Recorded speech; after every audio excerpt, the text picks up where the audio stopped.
two pieces and flew across the room. Nobody saw the crack.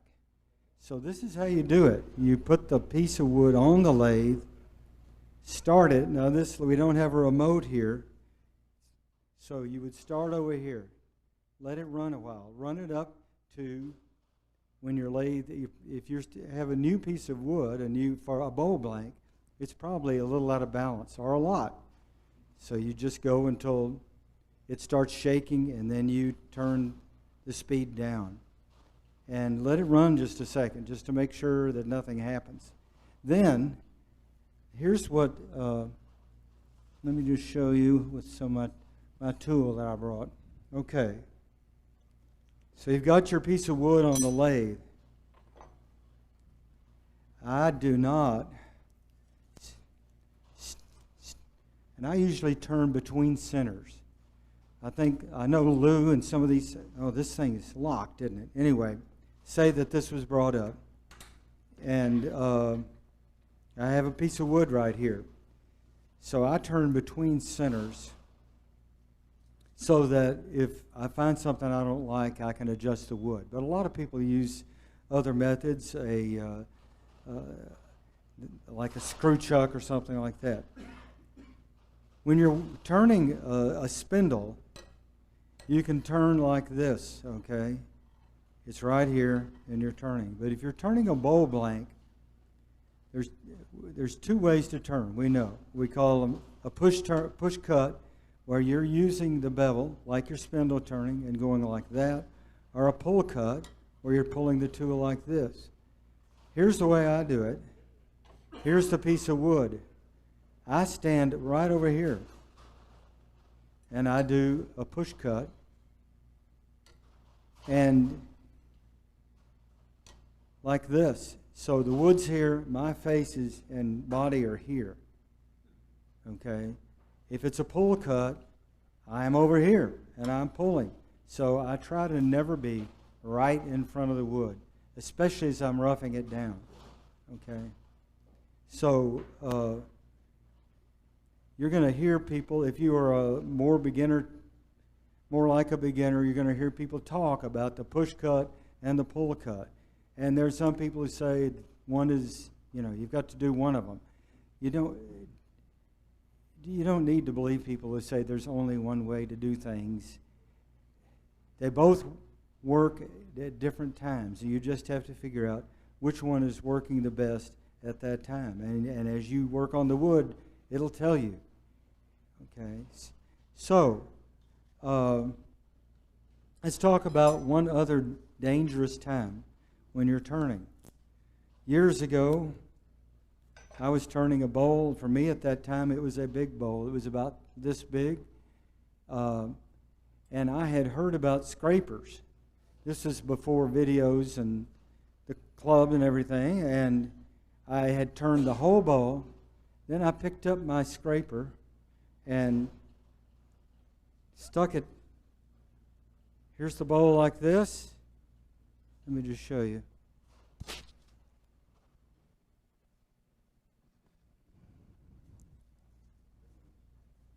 Here was the bowl. I had already turned it, and I was going to smooth it out with a scraper.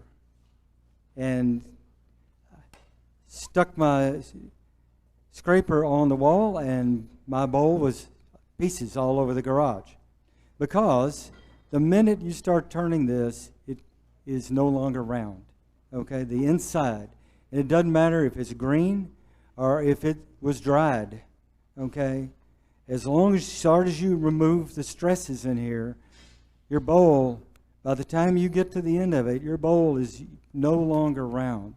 So you do never want to touch a scraper on the side after you've turned the whole thing. The way to do it is you come in with your gouge, turn maybe 2 inches, 1.5 inches. And then if you want to smooth that out, you can come in and do that with your scraper. Then you turn another 2 inches. And then come back, do the same thing, smooth it out, and blend the two together. Okay, that's how you do it. You only use the scraper on the side as you go. Okay. And doing that 2 inches at a time is also a really good way to do it. So, let's just talk about tools. I just use regular bowl gouge with a regular grind. You're going to hear people talk about grinds. There are professional turners who turn out wonderful work who use an angle of anything between 40 and 65 degrees. Okay? They all come out and do great work. There is a plus and minus on every one of those grinds. Okay? You're just going to have to decide what you like. I don't measure mine. I did check before the meeting. It's about 55, and I would say that is about the most popular that most the people have. It's in between. But if you're beginning, or even if you're, I have changed these things a lot of times. I've turned several hundred bowls, and I still am changing what I do at times. So if you want to try something different, that's fine. You can find out the pluses and minuses of that grind. There's another, you really need two bowl gouges, because you need a regular one to do the outside and cut down until you get to the bottom. Unless your bowl is very, very shallow, when you get to the bottom, you can no longer touch the bevel, which means you no longer have control of your tool. So, in this case, this is a one-way gouge, and on this side I have a very steep bevel, which I can put in there. I can touch the bevel and turn that area where the wood is going a new direction. Okay? And I used to try to turn that perfectly. I was pretty irritated when I couldn't just turn the whole thing perfectly. And now if it isn't perfect, I don't worry about it. I just have a big round nose scraper this long that's about 1.5 inches wide and this thick, and I go in and take little shavings out of the bottom. To me, the inside of a bowl, it's a cove, and it's just like a cove if you're turning a spindle. The hardest parts are the entrance and the bottom. Okay, so the entrance, you're trying to not to let the tool scoot across. And the bottom, you're trying to get round. You don't, we had a famous turner in our club for many years named Clay Foster, who was the best artist we had. He was in a lot of galleries, and unfortunately he's moved to Indiana, but he was very much against flat bottom bowls. He called them dog bowls. Anyway, and so I was also at Aramont years ago, and I was turning a bowl, having trouble with it, and it was flat in the bottom. The instructor came up to me and said, "That's not a bowl, that's a platter," because a bowl has a round bottom. That's what he felt. So when you're talking about shape,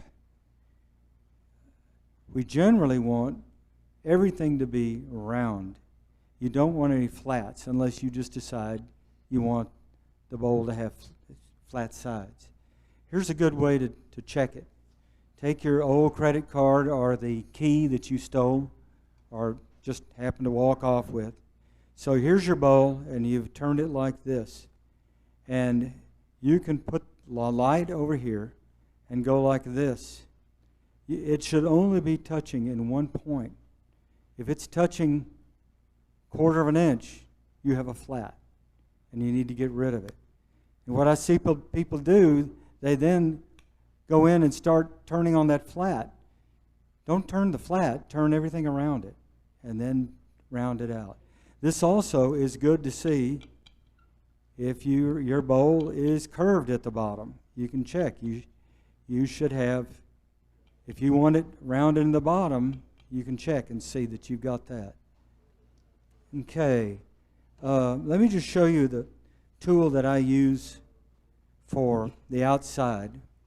I learned about this from Eli Avazera, the Israeli turner. a wonderful guy and a super turner. And unfortunately, they don't sell this in the United States anymore. But you could make one very easily. So when he showed this, he said, I can get such wonderful cutting on shavings on this because I rubbed the bevel. And I thought, well, you know, that's BS. You don't rub the bevel when you scrape. But I bought one anyway. I'm a wood turner, and so we buy everything we see. And so what I ground it to about 7 degrees, a pretty normal angle for scrapers. And I set the bevel on the wood, and I could not make it cut. Okay? I could only make it cut if I was off the bevel. So then I started thinking, well, maybe the original grind was right. So what it takes is a very blunt grind. This is around 85 degrees right here. Okay? Between 80 and 85. And you handle it just like you would a gouge. So you would have turned the outside, gotten it very close to the shape you want, and you want to finish it. You put this on the wood, not cutting, just as we do with a gouge. And then the wood turning is turning and lifting, okay? So you set the bevel on the wood and then turn and lift until you're getting shaving. And this thing, especially if you have it up like this, you get wonderful, wonderful shavings. After you use this, if it's the right kind of wood, I can just sand at 220 instead of one of those things where you start with 80 grit and have to go through them all. And I hate sanding, so I love it. But you can make one of these. If you want to come see it later, all you need to do is buy a 3/4 inch round nose or square scraper or a skew and just grind it to like this. It wouldn't take that long. What the deal is, the sides are ground so that when you're doing this, you don't have just one little point or corner touching the tool rest. So you need that. And it has been ground down to be thinner here. So it's easier to go around places. So I'll leave that out. And I will tell you about finishing, how I finish. I've tried all sorts of things over the years. And I'm not one of these people who wants to spray the piece with 10 coats of lacquer and spend hours sanding it and buffing it and all of that. I want it to be quick. And so here's what I use. I have two kinds of finishes I'm using right now. And I brought two examples. I've given all the bowls away. If you have not found this guy on the internet, it's Turn a Wood Bowl. Isn't that the name of it, Todd? Turn a Wood Bowl. Put it here? What about that? And this is the original finish. It's polymerized linseed oil and beeswax. And for bowls that are or anything that's going to be used for food, things like that, this is what I use. It's very simple. You put on a thin coat, you wait till the next day, you buff it with steel wool, and that's it. And so I've given away the bowls that I made my wife at Easter some eggs and egg cups. So if you want to see, this is the finish you get. It's just the wood. There is some protection on it from this, but I really like this finish. This other is sanding sealer, and I mix it cellulose sanding sealer. It has to be cellulose, okay? You don't want any other sanding sealer. You mix it 50-50 with lacquer thinner, okay? And it doesn't have to be exact. I just pour some of this in, mark its level, pour some lacquer thinner in up until it's about the same amount. That's all you need. And this, now you can go back here, or Woodcraft or Rockler, and they have cellulose sanding sealer. Okay, so you can buy that in this amount. And I think they even have some that's thinned now also. But if you have a buddy and you are 2 or 3, this makes 2 gallons. That's a lot of finish, let me tell you. That's many, many, many bowls. And and this is a good way to do it. And it's really best to use a real mason jar rather than your peanut butter jar, because this seals a lot better, okay? And you can buy only one at Hobby Lobby.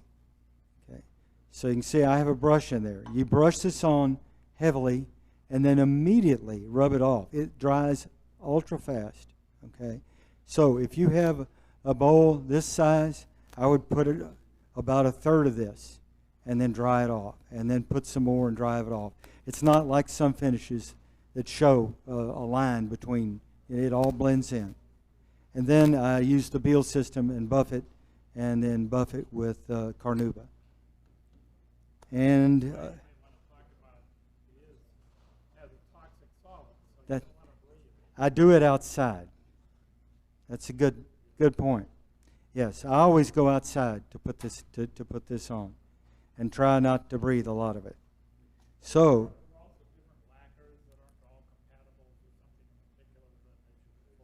Right. So, but you can also just use regular brushing lacquer, the same thing. Thin it by about a third with lacquer thinner and do the same thing. Because this is sanding sealer, it has more solids than brushing lacquer, okay? So this is also good if your wood is kind of punky and you're not getting a good cut. Bathe it in this and let it dry, and this will stiffen it up so you can get a better cut. Okay, I think that's me. Yes.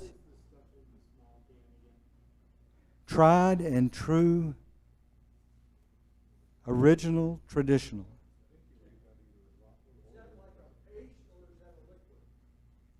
It is in between. It's a little thinner than honey. You don't need to mix it. It's already, it's just suspended. And so and if the same guy was talking about turn a wood bowl on YouTube. That's where I learned how to use this. And he has one of his demos. He shows how to use it. So he also has a demo on 2 other things that I think are important. Speed. I know some woodturners want to turn everything at 3,000 RPM. I'm not one of those, okay? And he has one on speed that is very good. I think if you have any questions, you should watch. And and another one on different angles, and he talks about some of the pluses and minuses of that. So that's a bowl. Any questions so far? Anybody have a question? Yes. I don't know his name. I hate to tell you, but it's called Turn a Wood Bowl, and he's got a whole bunch. He's got 50. Kent? Yeah, Kent is his name, but I don't know. Anyhow, I'll look it up, see if I can find it for you. Okay, Lou? Here you go.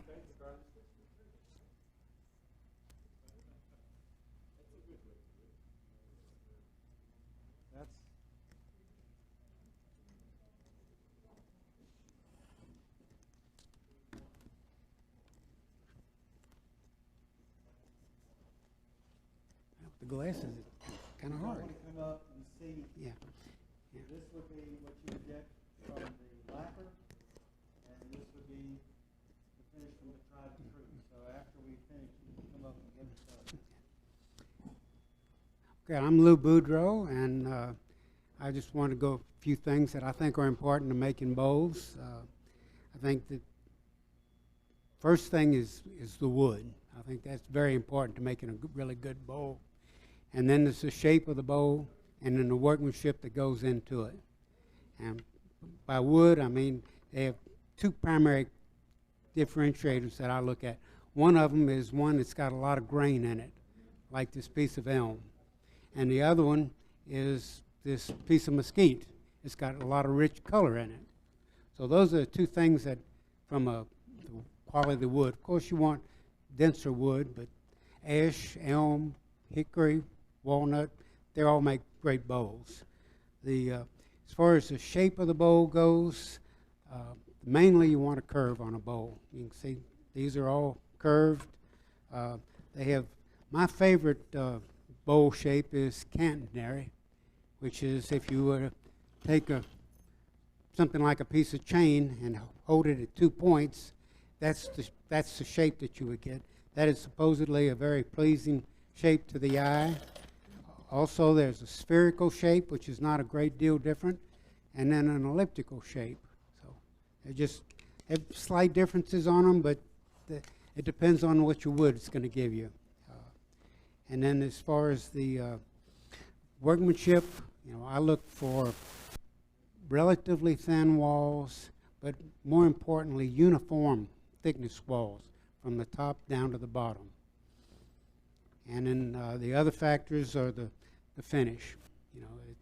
You can have a beautiful, fine bowl and all, and if you don't finish it well, it isn't a great bowl. So that's basically what I'm thinking makes a good bowl. John asked us to talk about bowl blanks and all, and so I thought I'd give you all a little idea of what I do on bowl blanks. Almost all my wood is found wood. My son picks it up for me. I pick it up. I try and beat the trash man every week and where they're doing it. But wherever possible, and typically when I have a bowl that's less than 12 inches in diameter, I do it on my bandsaw.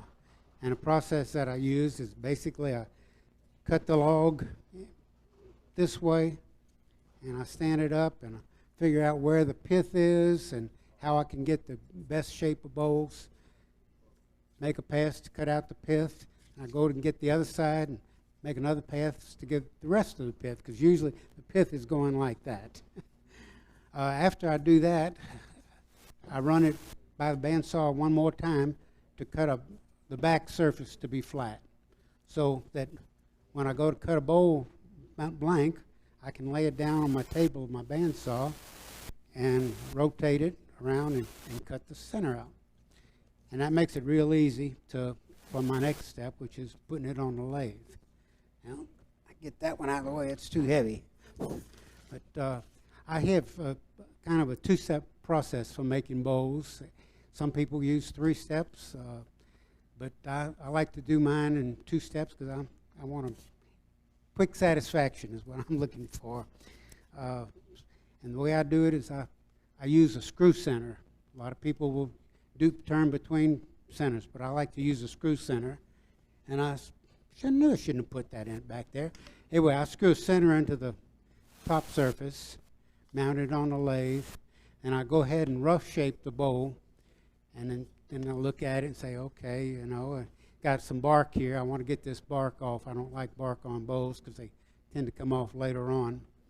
And I say, okay, does the bowl need a foot on it, or does it not need a foot?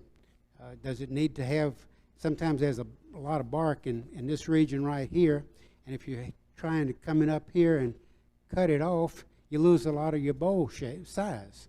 So you can go to an ogive shape, which is multiple curves, like this bowl is, just to get a bigger bowl, but make sure you get all the bark off. After I decide what I want the bowl to look like, the shape, then I'll go in and I'll put a socket on the back end for a dovetail to mount it to a chuck for turning the inside. I'll finish the outside, cut it, like Brian says, scrape it, try and get rid of all of the scratches or tear out that I have, because you always have tear out, and you never can get rid of it with sandpaper. And then I sand it and finish it, and I'll talk about finishing in a little while. After I've gotten the bowl set up on the outside and completely finished, that's the first step, and it's through. Then I turn it around and I mount it with a chuck on the inside with expanding jaws. For a big bowl, I use a bigger chuck, And for a smaller bowl, I've modified a set of jaws that were pin jaws, and I modified them, cut them down, put a dovetail on them, and flatten this surface so my bowl sits on that whole surface. And I get a little bowl, a little hole about like that, which helps you keep up the 1-to-3 ratio. Oh, where's the camera? There you go. Oh, I'm sorry. Okay. All right. How's that? It's not very long. It's about 3/16 of an inch long, and I usually set it at 7/8 to an inch in diameter. I've had bowls come off, but I've had bowls come off of a big truck too. That's one thing you got to watch out for. Those catches will mess up a bowl. I use this little device to figure out how deep the hole needs to be, because I don't want it to be too deep. So as I'm turning this in, and I use that to check it so it doesn't get too deep. For cutting my dovetail on the inside, I've taken just a parting tool and cut a bevel on it that matches the dovetail. So I just push it in, keeping the front edge parallel to the bottom, puts the dovetail in. And I've been using this for about a year and a half now, and I think I've had 3 bowls come out. So I've been very lucky. I've had some big ones come out. So after I get it mounted, I do the inside, and I strive for, like I was saying earlier, uniform thickness and fairly thin walls. And I found that, I guess you call it lessons learned, that you don't want to try and scrape the inside of, or shear scrape the inside of a bowl with a bowl gouge, because that tends to go apart on you. And you don't want to get your bowl walls too thin, because like Brian says, the bowls are constantly changing. If it gets too thin, you suddenly have a big line here which you can see through, and that's no good either. Let's see what else is. Okay. Do you turn green bowls, put wax on them, and put them away, or do you not? You turn the wood green and rough it out? And I want instant gratification. So unfortunately, this blank was cut in December, and I've cut it. Not the blank was not cut, but the log was cut. It's been waxed and sitting since December. I cut it today. Thank you, Charlie. And it's still pretty wet. But I don't turn them just right off the tree either. And typically, I usually wait about 6 months, but I needed an example today. I guess, see, where are they? Okay. Yeah. And I guess after I get the bowl scraped, then it's going back to sanding and finishing. For finishing, I start out by sanding it down. I usually start, 180, 220, and work up to 400. On a nice bowl like this one, I might go up to 600, and just to get a little bit better finish. I don't know if any of y'all have seen this little hand sanding jig, but Steve Worcester has put out, but they work great. I mean, they really do. This is a basic thing that you buy. You put the Stilson mandrel on it, and then put a foam pad on top of it. I've just about quit using my angle grinder, my angle sander, because of using this thing. It get great following of contour, doesn't burn. Sandpaper lasts a lot longer. So this is my second one. So I tried a prototype for Steve, and I thought it was great. And as soon as he came out with the new ones, I got me another one. For finishing, I do finishing different from Brian. I use the burnished lacquer technique, which I start off with a mixture of 50-50 lacquer thinner and sanding sealer, and with the piece mounted on a lathe, slowly turn it. I rub on a thin layer wait about time it takes to go get a dry piece of paper towel, and turn the speed up just a little bit, wipe off the excess and make sure everything's dry. Kick the speed up to about 1800 RPM and burnish it and polish the surface. Takes, just a few minutes. That's the first coat. Then I go back and I put on a couple more coats of 50-50 of lacquer thinner and just the brushing lacquer. And I usually put 2 to 3 coats on that way. And that's really the way I do bowls. I get them fairly quick. It takes me about an hour and a half to make a bowl like this. This one takes a little bit longer. But there's no right way to make a bowl. There are probably a lot of wrong ways, but there's no, people do them different ways, but there's no right way. But it's just whatever you're comfortable with. Yes? Paper towel. Paper towel. Yeah, just, you don't put a cloth on a turning lathe. Thank you, John. I thought everybody knows that. Okay. Yeah.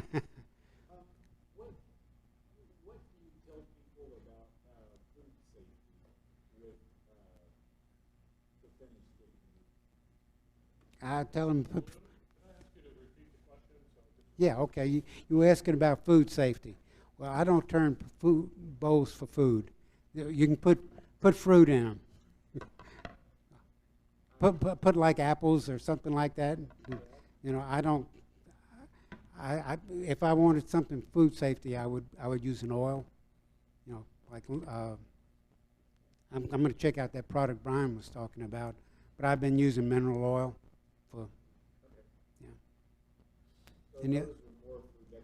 Yeah, they're for decorations. I give them to people, and they put their apples and pears of oranges in it and set them on the counter, and they look nice. Okay. Thank you. Okay. Any other questions? Yes. Do you prefer to turn the wood while it's dry or wet? That is a good question. I like it to be drier, but not completely dry, because you have to do a lot of tool sharpening then when it's dry. But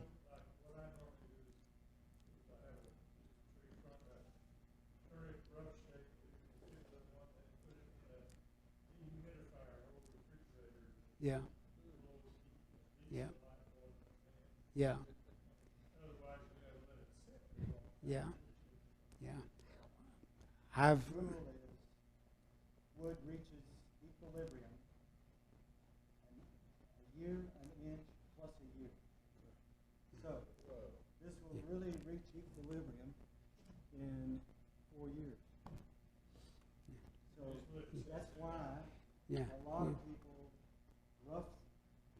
This is Gary does. They rough out the wood, and it depends on the wood. There's some woods like that mesquite doesn't move much at all if it's drying.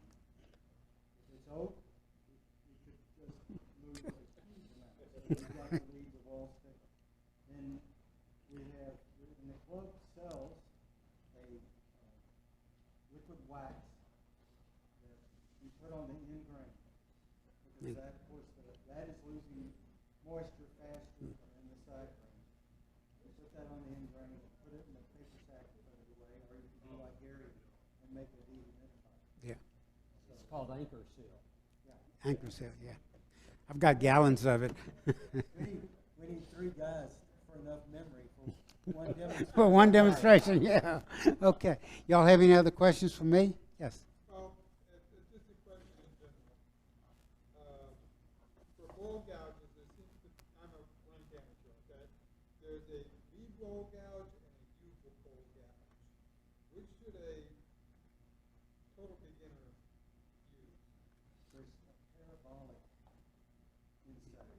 That's Repeat. Yeah, okay. Yeah, you were wanting to know whether a V gouge or a U-shaped gouge is better. Or easier. Yeah, okay. This is neither one. And that is, just look inside. And hold it this way. Yeah. That, and the other side, the other end. That is the shape. Yeah. That's the shape that most Woodturners have. Yeah. It's kind of a parabolic shape. Yeah. That's what I learned to turn on, and that's all I've ever turned on.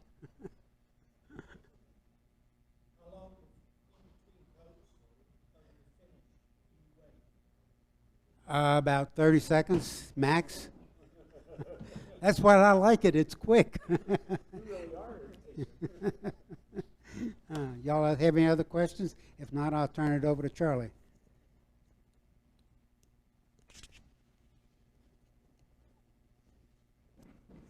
So I'm Charlie Tucker. I've been turning for 11 years, and I learned to turn from these two men and other men who sit out there with you. My two favorite four-letter words: free wood.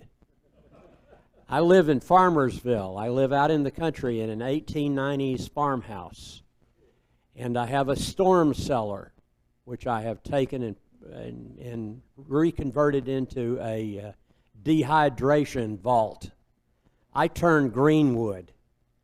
And yeah, I have wood there that's been there since I don't remember how long, but keep a record of when I put things in there and how long they've been there. And it's proven to be a very effective technique for me in terms of preparing wood for turning. As I thought about tonight, I thought about three things: form, function, and finish. And I feel like my two brothers here have covered those pretty thoroughly. So let me show you three examples from my experience with turning. Now, I was in the Air Force for 30 years, and 5 of those years I lived in Tokyo, so I'm very Japanized. And as a result, I love Japanese architecture, and I love Japanese wood products. This is a Japanese rice bowl, which I made from a block of Hokkaido pine. Hokkaido is the big island of Japan, up at the top where the Sapporo Ice Festival is held. And they have wonderful pine trees up there, and so I was able to get a piece of Hokkaido pine, and I made a rice bowl. This is a very traditional design and function. This bowl has not been finished. I will finish it with a product that they sell here called Mahoney's Oil. It's a food-safe salad bowl type finish, and it's very good for finishing, putting a food-grade finish on wood products. And I also am very meticulous. My wife is very meticulous about how she washes bowls that I turn in terms of not using strong soap and chemicals and things like that. But Hokkaido pine, here's a product that came out of function. It's got a big base on the bottom because when you're eating rice with chopsticks, you have to put the bowl up close to your mouth.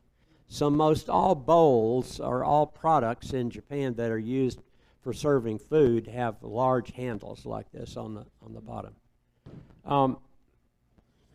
This is an interesting piece of free wood. I live in Collin County, which is the second fastest growing county in the United States. There are thousands, literally thousands of new homes under construction in our county. So every place you go, you see mounds and mounds and mounds of trees that have been bulldozed down and cut-offs of construction lumber. And so one day I stopped and I was rummaging through a pile of trees, and I saw this piece of spalted elm. And it really impressed me by its beauty. But unfortunately, the piece of wood that I got out of it was like a giant chunk of cottage cheese. It was that punky rather. And so I decided that I was willing to make the effort to preserve the spalted pattern on this wood. And so I put it on my lathe, and I turned it, and I brushed on a coat of super glue. And then I turned it again and put on more super glue. And I continued that process until 32 times later, 32 coats of super glue, I was able to hold the wood together enough that that I was able to finally finish it into a product. Has flat bottom on the bottom. No, I guess it's not flat. Yeah, All right. mean on the inside. Yeah, on the inside. Yeah, yeah. So this is, this is form, this is function, and it has a unique finish. And I mean, it's hard as plastic now because it's about 90% super glue. Here's another piece of construction lumber that I got. A 2x6, or it was actually about maybe a 4x6. I think it came off of a mantle of a house. And I had the choice. I could cut it down the middle and make two small bowls out of it, but I decided instead to try a different form. So I actually turned this bowl on two different axes, and it's like trying to turn a propeller on an airplane. But I use a tool called an Arbotech ball gouge, and this goes on a tool like a handheld grinder or sander, and it's a carving tool. And so after I had shaped the outside, I used the sanding or carving tool then to go to the inside, and then I cut the bottom off with the bandsaw. So CA super glue finish there. I will finish that with Mahoney's salad bowl oil, and this one is just spray lacquer finish from an aerosol can that I bought out there. This is not a part of my presentation. I brought this for show and tell, but this is a Japanese spice bowl that I have made on commission, and for a chef at a restaurant up in Plano called The Keg, and he has a super special secret combination of spices that he uses on the steaks that he cooks up there. And so I got to know him, and this is a very traditional spice container from Japan. Charlie, I have a question. A question? Did you have two tenons on this? I had two tenons on this. I did, yes. Yeah. And that's why I had to be very, very careful because it literally was like trying to put a tool into a propeller. Wouldn't recommend it.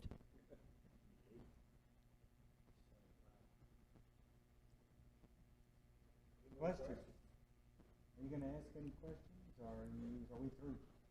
No, we're through. Okay. We're not getting off that. Okay. We're waiting for our pay.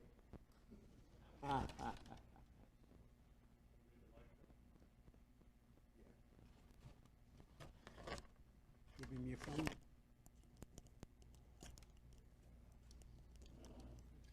So we talked a little bit about shape and all that, but did we talk about a particular use gets a particular shape? Do you have like different uses for different shapes?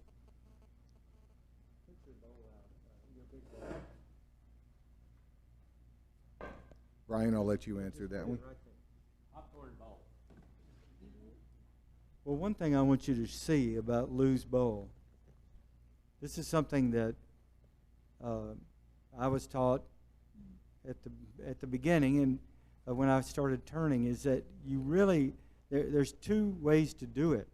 Now, if you have a bowl like this or this, as Charlie said, that's for function, okay? Or if you have a salad bowl, you might want a bigger base. But if you want a bowl to be a little more arty, you want it to look like it's just sitting on the table, okay, or maybe slightly above it. You see how Lou's bowl does that. He has a curve down that curves in under just right, so that bowl looks like it's just the curve ends on the surface of the table. And if you're trying to do this, you don't want the curve to go into the table. Okay? Do you see what I'm talking about? You look at this curve, and here we have the same thing. I have a curve here, If I curved it down a little more, this curve would go down into the table. I want it to look like the curve is ending right here. So also, one of the rules that, and that you'll see, this one looks like it might be a hair smaller, but one of the ideas that a lot of people have, especially on bowls for show, is that the foot should be about a third of the diameter here. Okay, so that can be a rule that you can go by to get something that looks pretty good. Okay? All right, so next question. There's three basic things that we usually have is a hollow form, a bowl, and then you have a platter. When is the transition period between a bowl and a hollow form, or that transition between a bowl and a platter? Who wants to take that one? Charlie?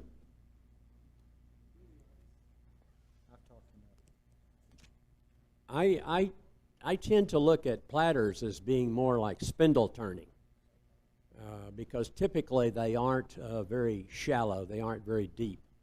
I started out turning pins, and then I moved into bowls. According to, and I'm a meticulous record keeper. To date, I have turned 354 bowls. I have them all documented there. But I've moved past bowls now. I'm into cremation urns, and I'm into hollow forms. Really, a hollow form, from a technique point of view, is just a modification of what we do when we're turning bowls. But as far as a platter goes, I really look upon a platter as being almost the same challenge as a spindle turning. I would say a platter.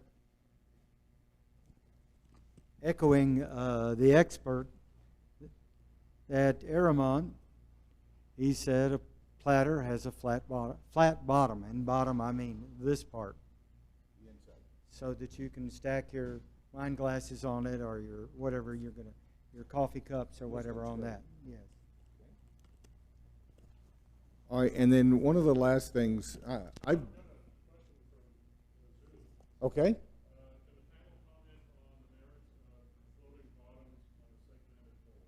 All right, so the question is, can the panel comment on floating bottoms on a segmented bowl?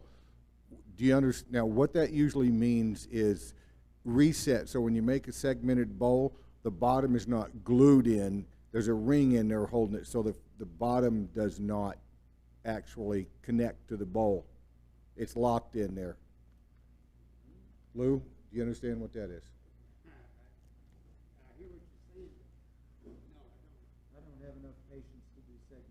Okay, segmented bowls or something, I understand what he's talking about. The best person to look on that is the Tahoe Turner. And he does a very good, I think he even has a video online. If you look at his webpage, it talks about that. And I know he discussed it in his books. It is a technique where you take a bottom, when you're doing a segmented bowl, you know, you're trying to finish the bottom, and you'll make a bottom that sits in there, but then you'll glue a ring in there to hold the bottom on. That way the wood can expand and contract without being glued in. That's what the floating bottom he's talking about, I think. And he uses that, Tahoe Turner uses that as more of an heirloom quality, long term, to make sure it doesn't come apart. All right. All right, and then we talk about technique a little bit, and you talked about the push and pull cut.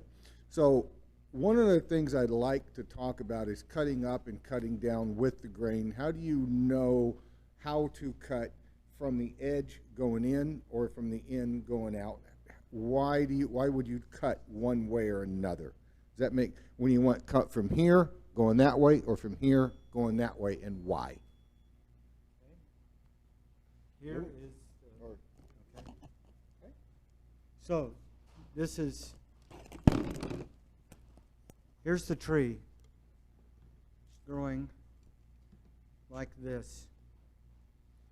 Here's the pith. So the grain is coming like this, okay? So every time the bowl goes around, you're hitting end grain twice. Okay?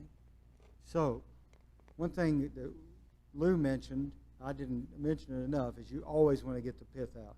That's the most reactive part of the wood, and it will crack. It'll ruin your piece. Okay? So, here is the grain coming like this. So, when we cut the grain, we want it to be supported.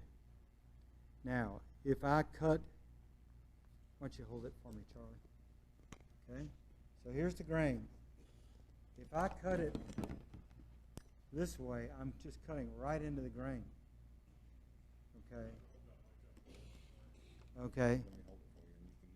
So here's the grain, and we cut it this way on the outside. Okay? And then when we turn it over, when we're cutting the inside, we cut from this direction. And both of those ways we can get support from the grain to do it. Even this little part, you will see, it now goes the other direction. So if I'm cutting this, I would cut up to this apex and then actually cut it this way. If you cut it this way, you will find you just don't get as good a surface. Okay?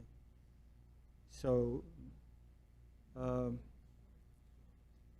you have a better explanation? Yeah, I would say, if you look, everybody knows the grain in wood is basically like a bunch of straw. Yeah. And if you say this is a bunch of straws, if you cut this way and you're going again, it's unsupported as you're cutting. So what you want to do is you want to go where this cutting edge right here is cutting up, and back edge of each one of those straws is kind of supported till you cut it. And so on the outside of the bowl, you want to go from the center to the outside edge, as long as it's supported. And then on the inside of the bowl, you want to go from the outside edge to the inside, so again that the straws are supported as you're cutting into them.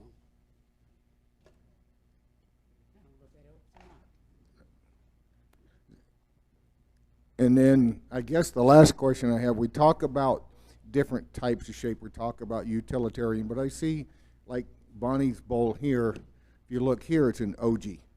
Some of the bowls we have, like Sharon's, can you grab Sharon's back there? It's a little, no, the one right here with that one. Yep. This is Sharon Ayers. They both have similar OGs, but this is more flat. So what is the reason you would use a shape like that, or why, when? Is it any importance? I think that's art. That's right. Yeah. All right. That's it. OG is a historic shape. So, all right. And then the last bowl I want to talk about is Steve Worcester's little flat bowl over there. That one. This is a bowl. But if you look at this bowl, this one has two different methods of actually making this bowl. This can actually be a lid, and I think it was a lid to go on something. But this actually can be a base, keeping the bowl where the wings don't touch, or you can shave that off and make the wings the base and have a little. This is completely art. This is an art piece. No real utilitarian value, but it is a different challenge to make. They're not an easy bowl to make because you're turning air and wood at the same time. So are there any other major theories you'd think on, like art, pure beauty? Really talked about natural edge. Okay.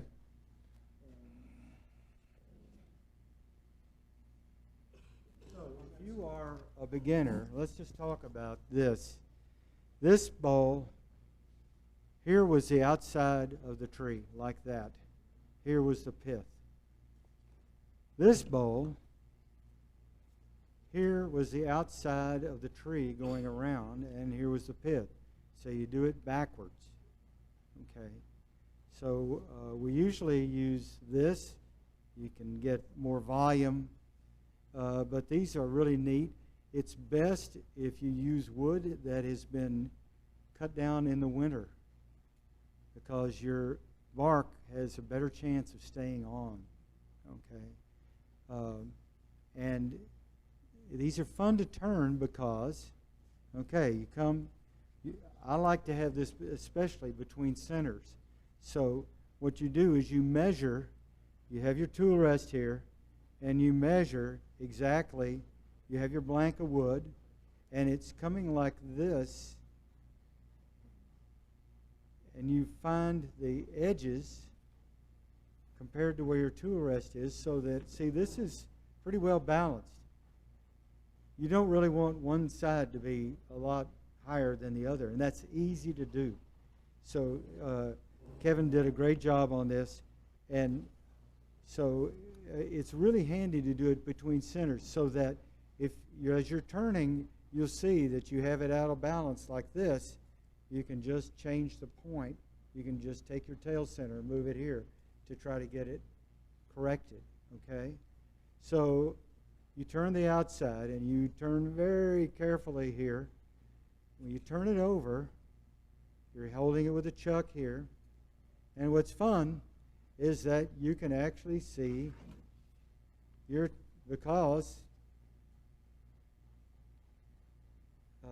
because it's shaped like this. When you're turning this up until about this point, you can watch your tool cut in here. So you have to be very careful entering on this. And anyhow, a lot of people love these, and Kevin is especially good at them. And it's handy if you're starting out to make them shallow like this. It's going to be much easier. Okay.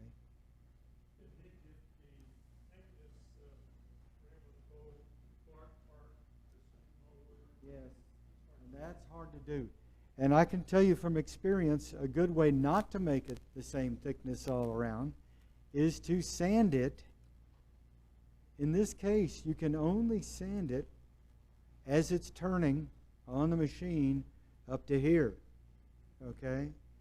And so that means you can only sand this part, because if it's turning on the machine and you sand this, all of a sudden you've sanded your bark here to be much thinner than it is here. So some people don't notice that, and you can get away with it, but it's something that makes this a little more difficult. You just sand it up to here, then this is you're going to be hand sanding. That's one of those things you really have to experience before it sinks in. We'll talk about it all day long. Yeah, when I saw but this it first, is. I thought, well, it has to be this way. But no, this is the way it was, because here it was the outside of the tree coming around like this, like that. So, Do you do any tricks to strengthen the bark? I'm sorry? Do you have any tricks to strengthen the bark? Yes, you can put, except Charlie's used up all of the super glue, I think. But if there's any left, you can use it. The other thing that's really critical in this form of turning is you've got to keep your tools sharp. You've got to keep them sharp. You'll spend more time sharpening tools than you will cutting wood. Yes. On that square pattern, do you start off with a square piece of wood, or do you cut it down and maybe like a platter or a round platter first? This was most likely like a 2x4. And then you cut it, you put it on the lathe between centers, and you'll run your shape. You can use this sometimes, and you may have meant this, and I didn't understand, but have sacrificial wood out here. Glue it on. Yep. Yes, yes. So you have your good piece. Oh, Out here, you have sacrificial wood that you glue on. And after you turn it to this shape, then you cut it off. These are very difficult to get even all the way through without experience. So you'll go through a few of them. I would not suggest getting high dollar wood to start with. Get a 2x4, play with it, and understand, because it's very difficult to get those edges perfect. So play with it a little bit, but these are examples of things. They've got more brain trust here in these 3 seats. Probably lost more brain cells about what we don't know than all of us combined. So this is a brain trust. If you have it, You're losing more brain cells every minute. but there's more knowledge lost here than we'll ever know. So this is a great group. If you have any questions, now's the time to answer or Actually, or they're ask 'em. all in the directory, so if you have any questions, let us know.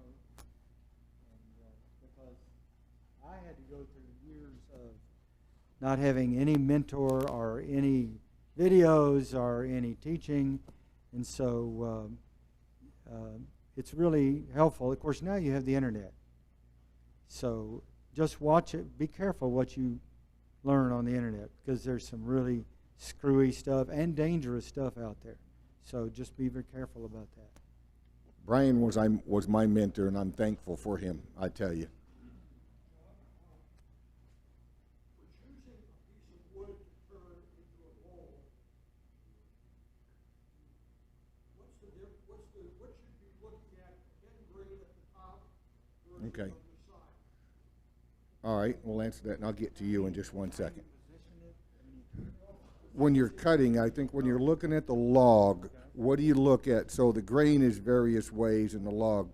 How do you actually know where to cut it? I think what you're talking about. How do you know where to cut it to get what Lou come up with? How do you make those decisions?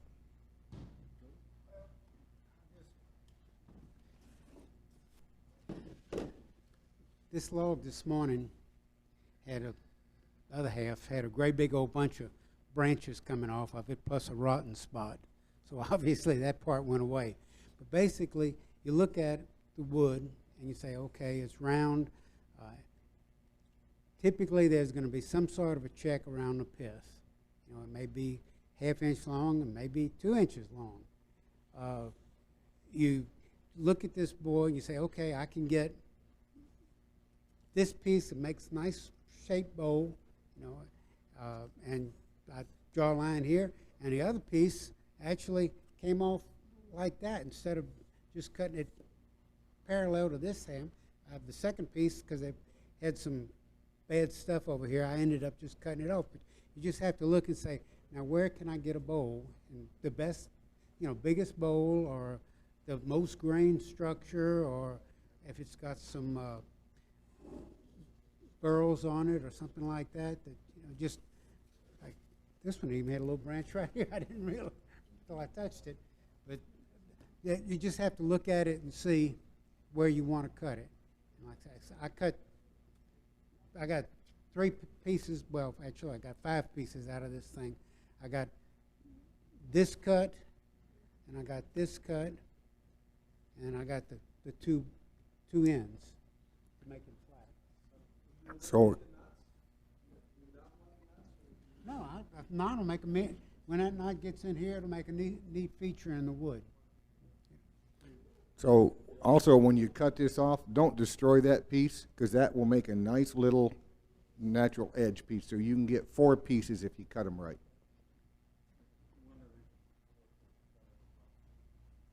If you have a log and you're cutting like this, generally what we want to, it's going to crack. The ends are going to crack. So you always say that it's 12 inches diameter. You want it probably at least 16 inches long. Okay? That's the way you start.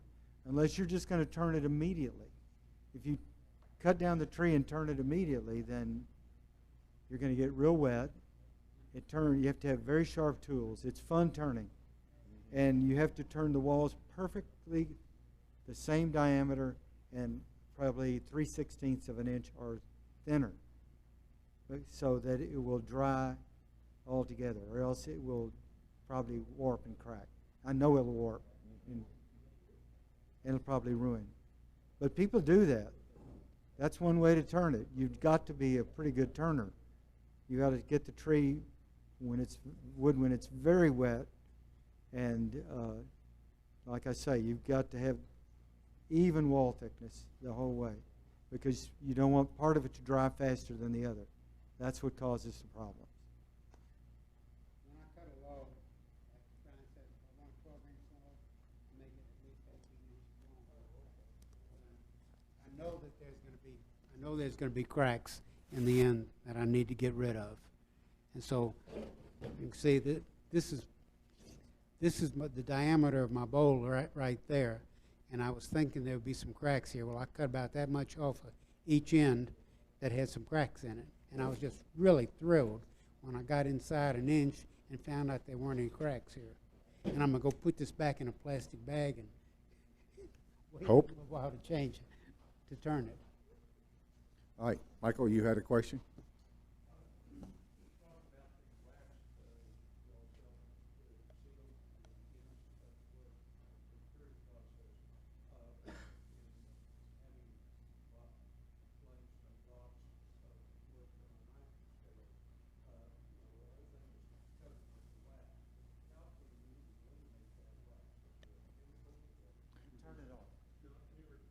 Yeah, so the question is, once you buy a blank, or you buy a blank, or have a blank that you've put anchor seal on, how do you get that anchor seal off before you turn it or use it? And that was generally the question.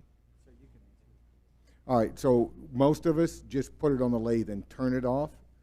If it's something like a knife scale, it's a little different, like you were saying. But on a lathe, we just mount it and turn it, because everything we're going to do is clean it up with the tool on the lathe. Or you can soak it. You can soak it with solvent, and solvent will dissolve the wax. Like denatured alcohol, or Denatured alcohol. and It will dissolve the wax down to where it's no longer a factor in dealing with the surface. and denatured alcohol will evaporate, so it'll become food safe real quick. Right. Any other questions, Mike? Yeah, we do have anchor seal in it. You buy this at the woodworking stores, you're going to pay $30, $35 a gallon. We sell it for $15. You have to bring your own containers, right? No, we have containers. Yes, sir. If I heard correctly, you used the word pith. Pith is the center, is the heart of the wood. That is the first part that grows, yes. And it's the most reactive. I didn't know about the anchor seal, I used earth. Yes, it is. You know more chemically than I do? Somehow it has water and wax. It's emulsified. It's emulsified. It's thinned down. Your anchor seal is. Yeah. Yes. But it's basically, paraffin is fine. Yes. Paraffin will fall off the water. So what you want here, the whole reason for coating the ends is moisture leaves, because those are straws, moisture leaves the end of the wood quicker than it does through the sides. What you want is to slow that down so it evaporates through the entire log the same quickness. Yep. So if you can do that with anything, it will actually help. There's also something Mike Mahoney started doing. He's taking Elmer's glue at a 50-50 with water and painting your ends with that. So if you have Elmer's glue that kids aren't using anymore, steal it and you can use that. And Yeah, and paint will work. Anything that will slow that process down. even Some are better than saran others, wrap. but yeah. some people do that.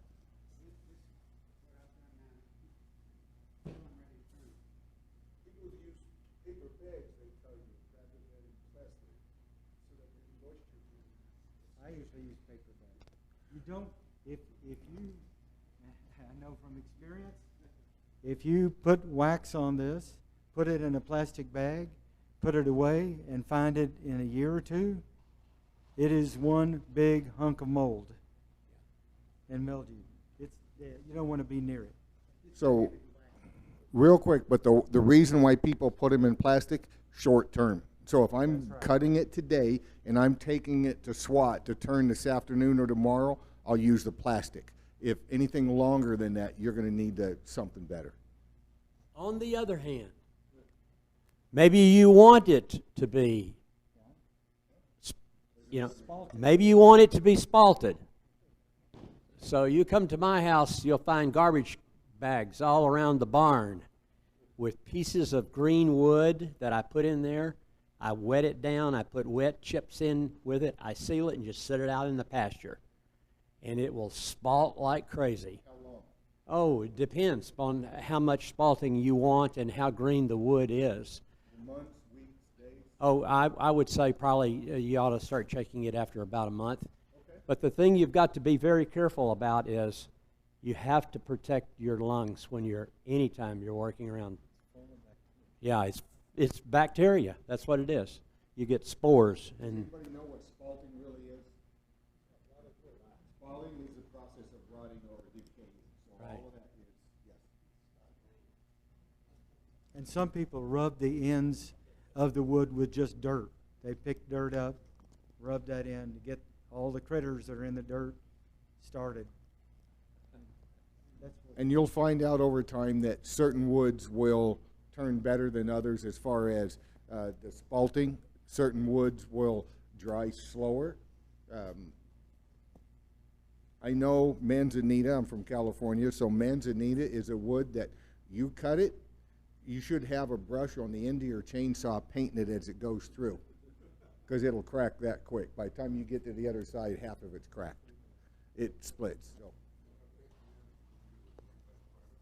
What was that again, sir? A latex, yes, a latex would be fine, not an oil base. So a latex is more similar to a glue. Matter of fact, the modern latex paints are the same as the PVA glues, which is much like Elmer's. Thin it down a little bit and paint it. Paint. Regular latex paint, not a primer.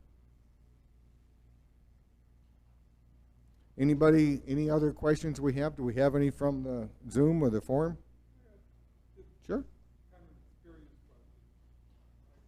I'm just getting started, and last fall I was making a couple little quick bases just to start to learn.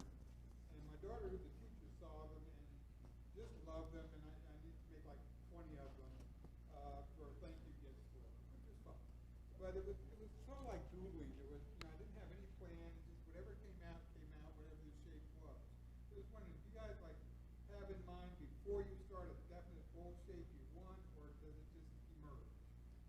Oh, yeah. The question was, when you start out, do you start out with a shape in mind, or do you kind of go through the process of shaping it while you're on the lathe?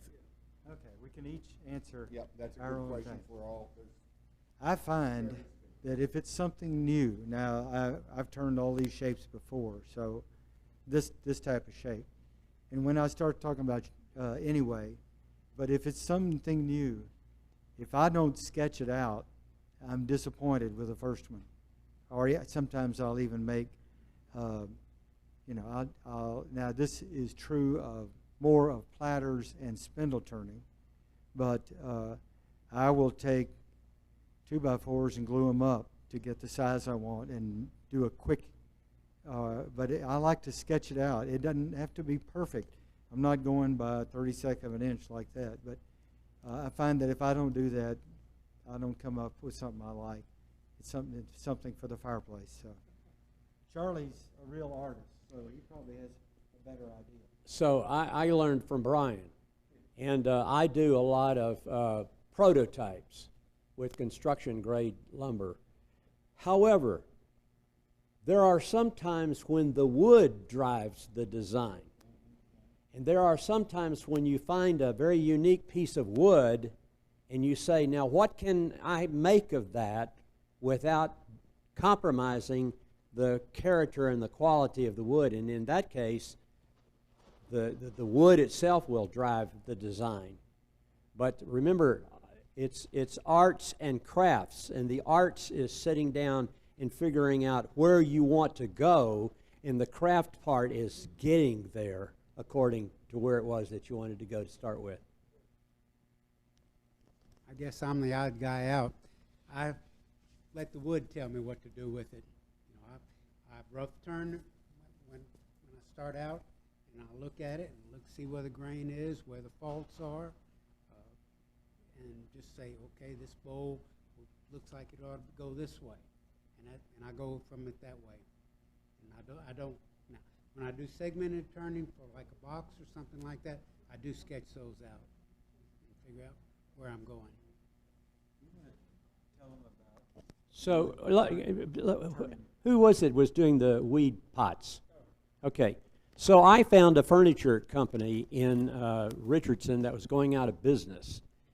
They built sofas, and they had hundreds and hundreds of legs that looked like this. And they were just going to throw them away. So I took them and I made 56 bud vases out of them.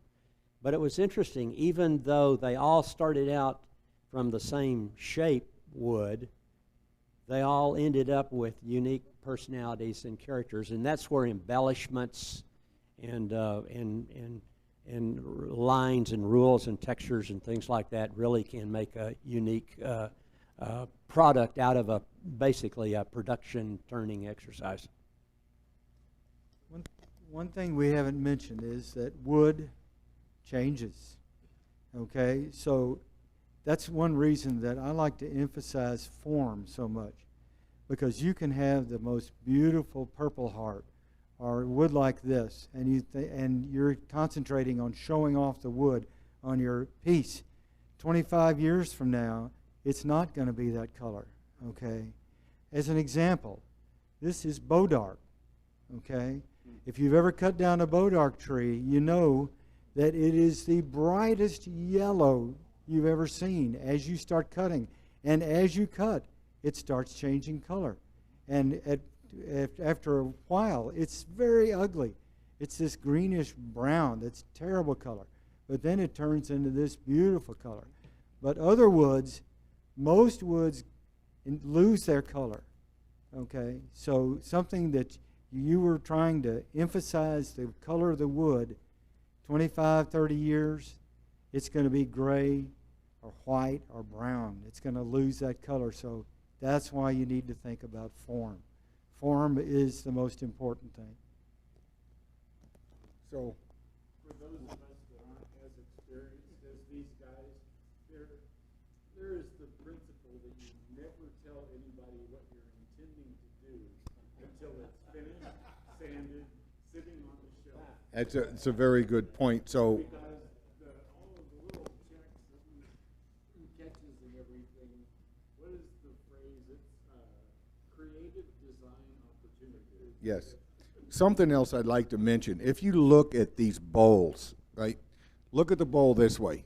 Look at the grain, right? It's very pretty grain, right? But take a look at the different bowls. This has a completely different grain pattern, right? Different woods are going to have different grain patterns. Now look at the symmetric in the inside of that. That's almost like it's an X on the middle. So how you choose where that grain is important. If you really want a really good video to watch out of the library, John Jordan has one. It's all about discussing how you get this particular pattern. There's two things you really need to think about. The type of wood, because not all woods are going to have this grain. You're not going to get this kind of a pattern out of a pine, right? Out of like that. But you'll get it out of certain other types of wood. Then how do you choose that? He's got a great video if you really want to look at how to get that symmetric pattern. But look at the oak, right? You're not going to get that out of there either. So you really want to look at what kind of wood and turn some to try and play with it, see what you're coming up with. See the different patterns. They all are beautiful in their own right. Look at Charlie's spalted. That's one of the most beautiful patterns I have seen in a long time. It's gorgeous wood. You don't want that symmetric pattern to it'll detract from that. So what are you really looking for? Play with it. Get out there in the shop and understand a few things. Turn a few, let a few blow up. If you're not making mistakes, you're not turning. That's a fact. I think every one of us have pieces embedded in the walls or the ceilings or somewhere, right?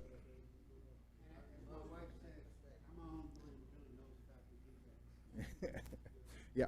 Any other questions that we have? Anything you want to learn? That's fine. And Glenn just said that you learn the most by making your mistakes, because that's how you understand what you did. But understand what you did to get there. Why did it happen? And that only comes with more practice, right? So. I was trying this little bowl that a couple, 3 years ago, but as I was getting down into the bottom of the inside of the bowl, I wasn't sure how thick it was down there, but by the time I started started running the sandpaper down there, I heard it crack. And I was like, oh, man. And so what I did was to cut out a perfect circle in the bottom, found a complementary color of wood, turned it perfect, and there was just no seam at all. I mean, I did it perfect, and it looked to me like I intended to do it that way. I'm putting it out on the show and tell table one night.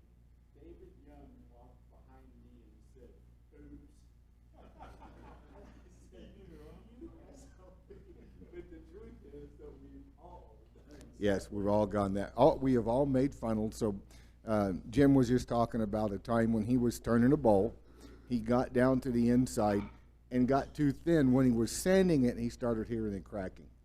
And that's something where you would cut a plug, use a Forstner bit, or you would use a tool, but you'd make a plug in there, and you learn how to make those plugs and then return it to make it thick enough. These are all tools and techniques you'll learn over time. And here's a tool to help you prevent that. That's when my bowl is rough.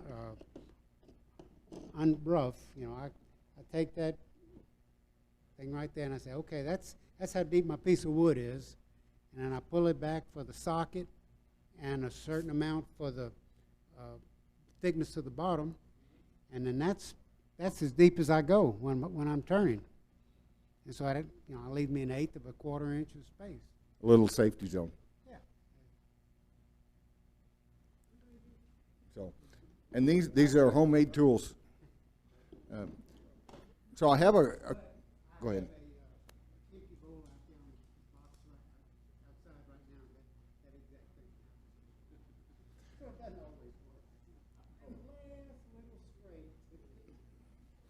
Quick question. Was this useful? Did you learn a lot? All right. Do you want to take it a step further? Would you like maybe next year to have something for more advanced learning? Because we could take this to a couple different levels. Yeah, we could do that. We could do something like this on just about every type of turning, spin, right? And you do this on pins. I mean, go forever on pins. But let me know what you guys want. If you want another one of these on a subject, please send me an email. I'm the program director, and email is on the website. Let me know, and we will put something together like this. Any other questions? All right. Thank you guys very much. And I said, these three have lost more knowledge than the rest of us here combined about this subject. So, We've made more mistakes. lots of practice. All right, guys. Thank you. If we can help pick up the chairs, and we'll be. I looked up the website, and it doesn't even tell the guy's name. Just be sure you look at turn a wood, not wooden, turn a wood. Okay. We'll quit. All right. Oh, we're going to do the raffle here in a second. We're done here. Yeah.